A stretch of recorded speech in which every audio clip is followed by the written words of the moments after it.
ಜೊತೆ ಇಂಡಿ ಮತಕ್ಷೇತ್ರದ ಹಿರಿಯ ಶಾಸಕರಾಗಿರುವಂಥ ಯಶವಂತರಾಯಗೌಡ ಪಾಟೀಲ್ ಅವರಿದ್ದಾರೆ. ಸರ್, ನಿಮ್ಮ ಟೇಬಲ್ ಮುಂದೆ ನೀವು ಶಾಸಕರ ಒಂದು ಪ್ರಮಾಣ ಇದನ್ನ ರಾಜೀನಾಮೆ ಪತ್ರ ಇಟ್ಕೊಂಡು ಕೂತಿದ್ರಿ. ಬಹುಶಃ ಸಹಿ ಒಂದು ಮಾಡೋದು ಬಾಕಿ ಇದೆ ಅಂತ ಅನ್ಸುತ್ತೆ. ನೀವು ಹೇಳ್ತಾ ಇದ್ರಿ ಈಗಲೇ ನಾನು ಮಾತನ್ನು ಶುರು ಮಾಡೋಕ್ಕೂ ಪೂರ್ವದಲ್ಲೇ 5 ಗಂಟೆಗೆ ನಾನು ಸಬ್ಮಿಟ್ ಮಾಡ್ತೀನಿ ಅಂತ. ಅಷ್ಟೊಂದು ಬೇಸರಕ್ಕೆ ಸಚಿವ ಸಂಪುಟದಲ್ಲಿ ಅವಕಾಶ ಸಿಕ್ಕಿಲ್ಲ ಅನ್ನೋದಷ್ಟೇ ಕಾರಣವಾ? ಸಚಿವ ಸಂಪುಟದ ಜೊತೆಗೆ ಅನೇಕ ಕಾರಣಗಳದಾವ. ನನ್ನ ಸುದೀರ್ಘ ರಾಜಕಾರಣದೊಳಗೆ ನನ್ನ ಜೊತೆಗೆ ಅನೇಕ ಷಡ್ಯಂತ್ರಗಳು ನಡೆದಾವ ಪಕ್ಷದೊಳಗೆ. ಸೊ ಅಂಥದ್ರಾಗ ಮುಂದುವರ್ಲಿಕ್ಕೆ ನನ್ನ ಮನಸ್ಸಿಲ್ಲ, ಅನಿವಾರ್ಯ ತೀರ್ಮಾನ ಮಾಡಿ. ಸರ್, ನಿಮಗೆ ಏನಾದರೂ ಕರೆ ಬಂದಿತ್ತಾ ನಿನ್ನೆ ನೀವು ಸಂಪುಟದಲ್ಲಿ ಇರ್ತೀರಿ? ನಿನ್ನೆವರೆಗೆ ಬಂದಿತ್ತು. ರಾಷ್ಟ್ರದ ನಾಯಕರುಗಳೇ ಯಾರು ಅವ್ರ ಪ್ರತಿನಿಧಿಗಳದ ಅವರೇ ಹೇಳಿದ್ರು ನನಗೆ. ಆಮೇಲೆ ಇವತ್ತು ಬೆಳಗ್ಗೆ ಈ ರೀತಿ ಡಿಸಿಷನ್ ಆಗಿದೆ ಅಂದ ಬಳಿಕ ಮುಂದುವರಿದ್ರಾಗ ಏನದ, ಯಾಕಂದ್ರೆ ಇವ್ರ ಚುನಾವಣೆಗಿಂತ ಪೂರ್ವದೊಳಗೆ ನಾನು ಮಾತು ಕೊಟ್ಟಿದ್ರು 2023 ಈ ಸಲ ನಿಮ್ಗೆ ಅಕೊಮಡೇಷನ್ ಮಾಡ್ತೀವಿ ನಾವು, you are the senior Congress man ಅಂತೇಳಿ. ಬಟ್ ಈ ಸಲ ಅವ್ರು ಅಕೊಮಡೇಟ್ ಮಾಡಿಲ್ಲ ಮತ್ತು ಅದ್ರಾಗ ಮುಂದುವರಿದ್ರಾಗ ಏನು ಅದಕ್ಕೆ. ಸೊ ನೀವು ಬಹಳ ಸೀನಿಯರ್ ಇದ್ದೀರಿ. ನಾನು ಆಗಲೇ ಹೇಳಿದೆ, ನಿಮ್ಮ ಮಾತನ್ನು ಆರಂಭ ಮಾಡೋ ಬರೋದಲ್ಲಿ ಲೆಟರ್ನ ಮುಂದೆ ಇಟ್ಕೊಂಡು ಕುಳಿತುಕೊಂಡಿದ್ರಿ. ಕೆಲವೊಮ್ಮೆ ರಾಜಕಾರಣದಲ್ಲಿ ಬೇರೆ ಬೇರೆಯವರು ರಾಜೀನಾಮೆ ಕೊಡ್ತೀನಿ ಅಂತ ಹೇಳಿ ಕೇವಲ ಬಾಯಿ ಮಾತಿಗೆ ಹೇಳುವಂಥ ಮಾತುಗಳು, ಲೆಟರ್ಗೆ ತೋರಿಸ್ಬಿಟ್ಟು ಸುಮ್ಮನೆ ಆಗುವಂಥ ಸಂದರ್ಭಗಳು ಎಲ್ಲವೂ ಕೂಡ ನೋಡಿದ್ದೀವಿ. ಬಟ್ ನೀವು ಹಾಗಲ್ಲ ಅಂತ ಅಂದ್ಕೊಳ್ತೀನಿ. ಎಷ್ಟು ಗಂಟೆ ರಾಜೀನಾಮೆ ಕೊಡ್ತೀರಿ ಹಾಗಾದ್ರೆ? 4 ಗಂಟೆಗೆ. ಈಗಾಗಲೇ ಪರ್ಮಿಷನ್ ಕೇಳಿದ್ದೀರಾ? ಕೇಳಿದ್ದೀನಿ. ಸ್ಪೀಕರ್ ಜೊತೆಗೂ ಮಾತಾಡಿದ್ದೀನಿ, ಸೆಕ್ರೆಟರಿ ಜೊತೆಗೂ ಮಾತಾಡಿದ್ದೀನಿ. ಈಗ ಯಾರು ನಿಮಗೆ ಈ ವಿಷಯ ಗೊತ್ತಾದ ಮೇಲೆ ನಿಮ್ಮ ನಾಯಕರು ಯಾರು ಬಂದು ನಿಮ್ಮ ಕರೆಯನ್ನು ಮಾಡುವಂತ ಮನಸ್ಸನ್ನ ಬದಲಾವಣೆ ಮಾಡುವಂತ ಪ್ರಯತ್ನ ಮಾಡಿದ್ರ? ಅವ್ರ ಜೊತೆ ಸಂಬಂಧ ಕಳ್ಕೊಂಡ ಬಳಿಕ ಈ ತೀರ್ಮಾನಕ್ಕೆ ಬಂದ ಬಳಿಕ ಅವ್ರ ಜೊತೆಗೆ ಮಾತಾಡೋದ್ರ ಅರ್ಥ ಏನು? ಸರ್, ನೀವು ಹೇಳಿದ್ರೆ ಷಡ್ಯಂತ್ರ ಅಂತ ಒಂದು ಪದವನ್ನು ಬಳಸ್ತಿದ್ರಿ ನೀವು ಆರಂಭದಲ್ಲಿ. ಯಾರು ಷಡ್ಯಂತ್ರ ಮಾಡಿರ್ಬೋದು, ಹೇಗೆ ಮಾಡಿರ್ಬೋದು, ಯಾಕೆ ಮಾಡಿರ್ಬೋದು? ಸುಮ್ಮನೆ ನಮ್ಮ ಬಿಜಾಪುರ ಜಿಲ್ಲೆ ಜನರಿಗೆ ಕೇಳಿಬಿಟ್ರೆ ಅವರೇ ಹೇಳ್ತಾರೆ, ಯಾರನ್ನು ಭಾಳ ಸ್ಪಷ್ಟವಾಗಿ ಹೇಳ್ತಾರೆ. ನಾನು ಹೇಳೋದಕ್ಕಿಂತ ಅವರಿಂದ ನೀವು ಕೇಳೋದು ಒಳ್ಳೇದು. ಅಂದ್ರೆ ನೀವು ಬಾಯಿ ಬಿಟ್ಟು ಹೇಳ್ತಾ ಇಲ್ಲ, ಈಗ ಅಧಿಕಾರದಲ್ಲಿ ಇರುವಂತವ್ರು ಸ್ವಲ್ಪ ಮಸರತ್ ಮಾಡಿರಬಹುದು ಅಂತ ನಿಮ್ಮ ಮಾತನ್ನ ಹೇಳಿದ್ರೆ ಅರ್ಥ ಆಗ್ತಾ ಇದೆ. ಜಗಜ್ಜಾಹಿರಿದೆ ನಮ್ಮಲ್ಲಿ. ಅವರು ನಮ್ಮ ಹಂಗೆ ನಡೆದು ಬಿಟ್ಟು ಸುಮ್ಮ ಒಂದು ಪಾರ್ಟಿಯಾಗಿ ಇದೇವತ್ತು ಇಷ್ಟು ಇದೆಯೋ ನಾವು, ನಮ್ಮ ರಿಲೇಷನ್ಸ್ ಅದೇ ರೀತಿ ಅದಾವ. ಸೊ ಅಂಥ ಪರಿಸರದಾಗ ಇರೋದಕ್ಕಿಂತ ನಾನು ಹೊರಗೆ ಹೋಗೋದು ಒಳ್ಳೇದು. ಅಲ್ಲಿ ಅಡ್ಜಸ್ಟ್ಮೆಂಟ್ ತುಂಬಾ ಉಂಟಾಗಾದ್ರೆ ಇಡೀ ಕರ್ನಾಟಕಕ್ಕೆ ಗೊತ್ತದ ಯಾರ್ಯಾರ ಜೊತೆ ಯಾರ್ಯಾರು ರಾಜಕಾರಣದ ಬಿಜಾಪುರದಾಗ ಅಲ್ಲಿ ಕಾಂಗ್ರೆಸ್ ಪಕ್ಷ ಯಾರು ಒರಿಜಿನಲಿ ಕಟ್ಟಿದ್ರು, ಯಾರ್ಯಾರು ಏನೇನು ಮಾಡಿದಾರೆ ಎಲ್ಲರೂ ಜಿಲ್ಲೆಯ ಜನ ಗಮನಿಸ್ತಾ ಇದ್ದಾರೆ.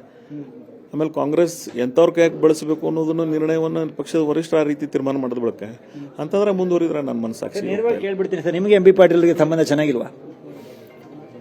ಅದು ದಶಕಗಳ ಇತಿಹಾಸದ ಅದು.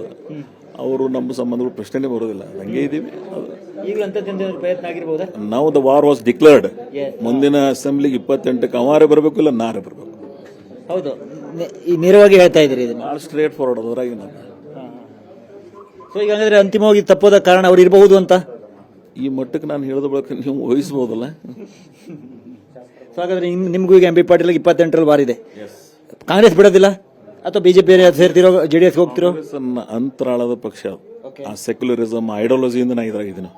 ಆದ್ರೆ ನನಗೆ ಇವತ್ತು ಆ ಪಕ್ಷದ ಪರಿಸ್ಥಿತಿ ನನಗೆ ಹೆಂಗೆ ನಿರ್ಮಾಣ ಮಾಡುತ್ತದಂದ್ರೆ, ನಾನು ಇರಬೇಕಂದ್ರೂ ಅವ್ರು ಹೊರಗೆ ಹೋಗಬೇಕು ಅನ್ನೋಂಥ ವಾತಾವರಣ ಸೃಷ್ಟಿ ಮಾಡಿದ್ದಾರೆ. ಅದಕ್ಕೆ ನನ್ನ ಜಿಲ್ಲೆಯ ಜನರ ಭಾವನೆಗಳನ್ನು ತಿಳ್ಕೊಂಡು ತೀರ್ಮಾನ ಮಾಡ್ತೀನಿ. ಒಂದು ಪಾರ್ಟಿಯಲ್ಲಿ ನಾನು ಇಡೀ ಜೀವನದಾಗ ಕಾಂಗ್ರೆಸ್ ಬಿಟ್ಟು ರಾಜಕಾರಣ ಮಾಡಿಲ್ಲ. ನನಗೆ ಇವತ್ತಿಗೂ ಆ ಕಾಂಗ್ರೆಸ್ನ ಮೇಲೆ ನನ್ನ ಪ್ರೀತಿ ಅದ.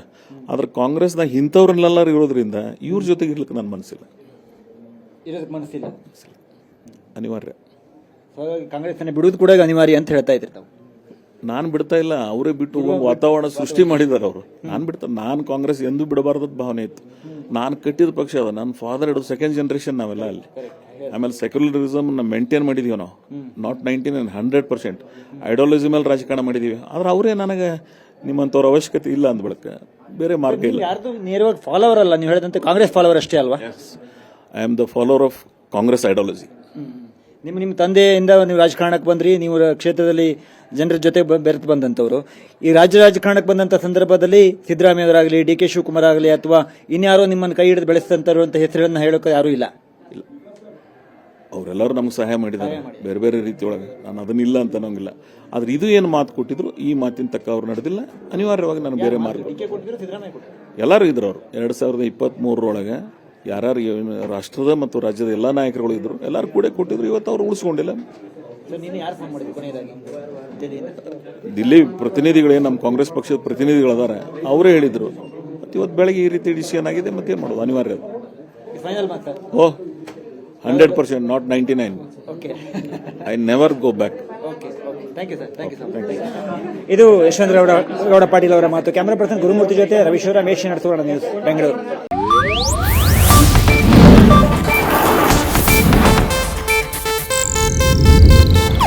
ಇದು ಏಷ್ಯಾನೆಟ್ ನ್ಯೂಸ್ ನೆಟ್ವರ್ಕ್ ಪ್ರಸ್ತುತಿ.